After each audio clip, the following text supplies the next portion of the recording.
그 시간이 안 가는지 정말 버스 안에서 going 이불 속에서 going은 언제나 너에게 going. Pada bab ke-9 ini yaitu dengan judul Masa Dewasa Awal dan Madya.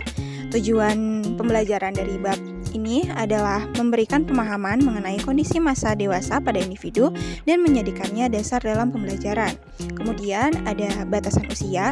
Menurut ahli psikologi, perkembangan dibagi menjadi 3, yaitu dewasa awal, yaitu berusia 18-40 tahun, dewasa madya yaitu 41-60, dan dewasa akhir yaitu 60 tahun ke atas.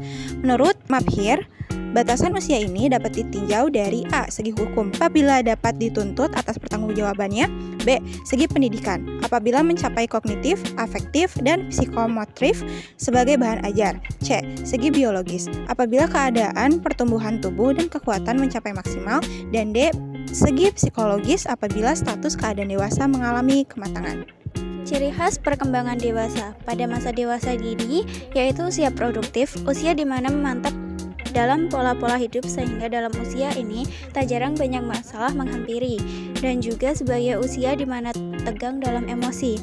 Masuk pada masa dewasa madya yaitu masa yang ditakuti, masa transisi, masa penyesuaian kembali, dan masa keseimbangan dan tak seimbangan. Menjelang akhir usia dewasa madya, mereka mengalami belajar berbagai penyesuaian diri, sehingga akhirnya dapat menerima keadaan yang berubah ini. Lalu dilanjut yaitu tugas perkembangan. Yang pertama ada dewasa dini. Tugas perkembangannya dalam garis besar sebagai berikut. 1. Memilih pasangan. 2. Belajar hidup bersama sebagai suami istri. 3. Memulai hidup dalam satu keluarga, pasangan dan anak. Yang keempat, belajar mengasuh anak. Yang kelima, mengelola rumah tangga. Yang keenam, mulai bekerja atau membangun karir. Yang ketujuh, mulai bertanggung jawab sebagai warga negara.